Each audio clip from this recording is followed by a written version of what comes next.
Pemirsa, mencintai lingkungan dapat dilakukan dari rumah masing-masing. Salah satunya dengan membuat rumah yang hemat energi dan ramah lingkungan, seperti yang dilakukan Agus Sari. Mulai dari membuat bangunan kayu ramah lingkungan, seminim mungkin menggunakan cat, hingga menggunakan air tada hujan untuk memenuhi kebutuhan air sehari-hari.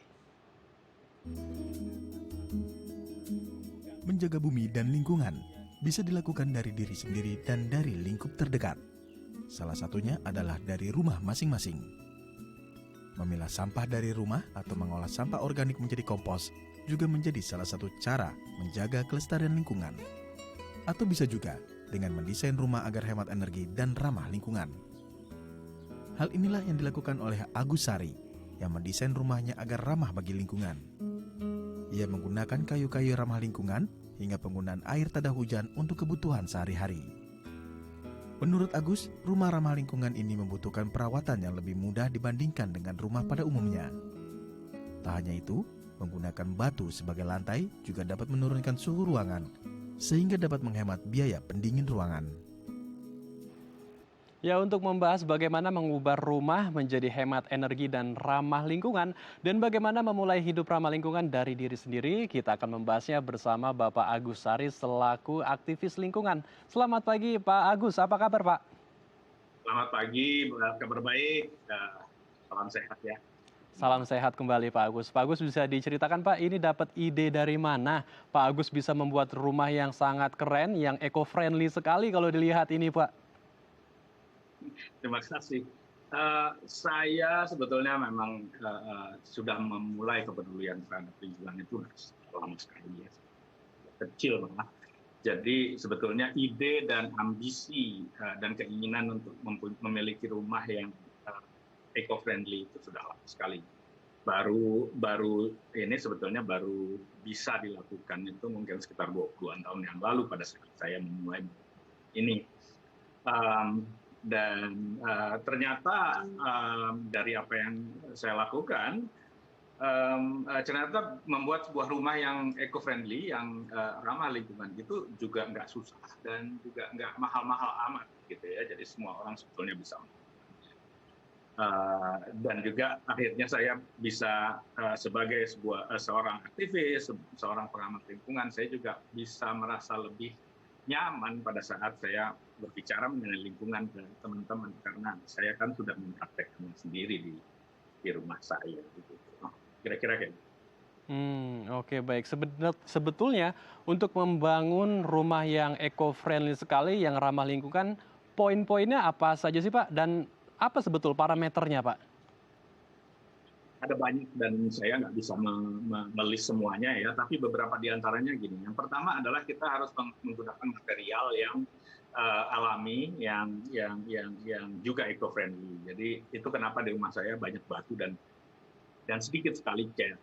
Karena cat kalau nggak pas ya, kalau bukan jenis cat yang tepat, dia ada beberapa zat yang tidak ramah lingkungan seperti misalnya timbal dan sebagainya. Jadi saya menggunakan semua bahan-bahan yang alami dan lokal dan tidak perlu dicari ininya ya, tidak perlu dicari impornya. Dan kemudian kayu-kayunya juga mesti dicari kayu yang memang diproduksi dengan cara yang sustainable. Saya dapatnya dari cepu ininya kayu-kayunya, karena saya mendapatkan jaminan bahwa kayu yang saya beli itu adalah kayu yang ditanam di kebun, bukan diambil dari hutan. Yang kedua adalah sebetulnya pada saat kita tinggal di rumah itu ada beberapa hal yang bisa kita atur, kita desain supaya konsumsi sumber daya alamnya juga sedikit. Di rumah saya tidak ada AC sama sekali. Ya tentu saja saya beruntung karena tinggal di sini ya, di Bogor, sehingga udaranya nggak terlalu panas. Tapi saya memperhatikan juga loh, banyak sekali rumah-rumah di Bogor ini yang sebetulnya punya AC, pasang AC. AC itu bermasalah karena dia sebetulnya bukan mendinginkan ruang kan, dia itu memindahkan panas. Jadi dia memindahkan panas dari dalam ruangan ke luar ruangan. Jadi yang terjadi adalah ya di dalam rumah kita dingin, tapi di luar rumah kita panas karena dia pindahkan kan.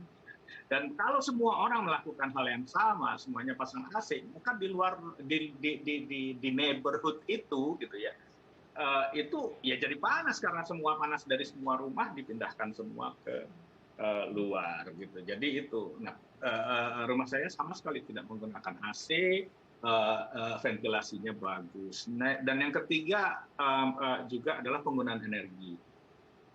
Tidak menggunakan AC itu adalah salah satu cara untuk supaya penggunaan energinya hemat.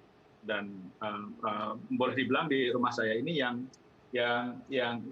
penggunaan listriknya besar itu cuma kulkas gitu ya, yang lainnya hampir nggak negligible gitu ya, hampir nggak perlu dihitung. Itu pun kemudian yang keempat ini adalah kita berusaha sebisa mungkin menggunakan sumber energi yang renewable, yang terbarukan. Saya di rumah listriknya menggunakan solar panel, dan dengan demikian saya memanfaatkan energi matahari untuk semua kebutuhan listrik saya. Dan ternyata ini juga ya buat teman-teman, listrik yang dihasilkan oleh surya atap seperti yang saya pakai di rumah itu ternyata bisa lebih murah ketimbang listriknya PLN. Jadi bukan cuma kita akhirnya bisa menjadi eco-friendly, tapi juga menghemat, gitu ya. Nah, kemudian kebutuhan lainnya adalah air. Saya menggunakan air dengan menampung air hujan. Jadi air hujan yang jatuh ke atap itu semua saya alirkan dan saya tampung di beberapa tempat, yang kemudian itu saya alirkan ke dalam rumah, yang akhirnya saya gunakan untuk kebutuhan air saya, buat mandi, buat nyiram tanaman, buat nyuci, dan buat minum.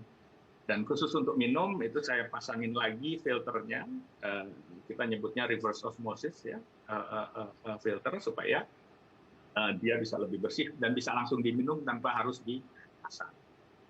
Jadi saya sudah 20 tahun nggak beli galon, air galon gitu ya, airnya semua gratis saya dapatkan.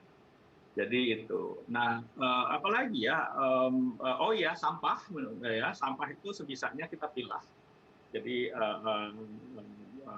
yang organik itu bagus banget untuk diolah menjadi kompos, dan karena halaman saya lumayan luas dan saya suka banget tanaman, maka kompos itu bisa dimanfaatkan untuk menyuburkan tanah, untuk memberikan kesuburan pada tanaman-tanaman saya. Nah, tanaman itu juga penting karena dia akan menjadi pendingin udara, baik di dalam maupun di luar rumah. Jadi daripada pasang AC, mendingan tanam pohon. Pohon-pohon di halaman saya lumayan besar sehingga kanopinya bisa menutup halaman, dan dengan demikian duduk di halaman itu kita akan terlindung dari teriknya matahari kalau matahari masih ada di atas kita, dan Baik. dengan demikian itu nggak terlalu jadinya nggak panas. Baik. Gitu, kira-kira. Baik, Pak Agus, kalau kita lihat nih Pak Agus luar biasa sekali ya, rumahnya sangat eco-friendly sehingga bisa meminimalisir penggunaan sumber daya dan menghemat efisiensi listrik dan juga air di rumah.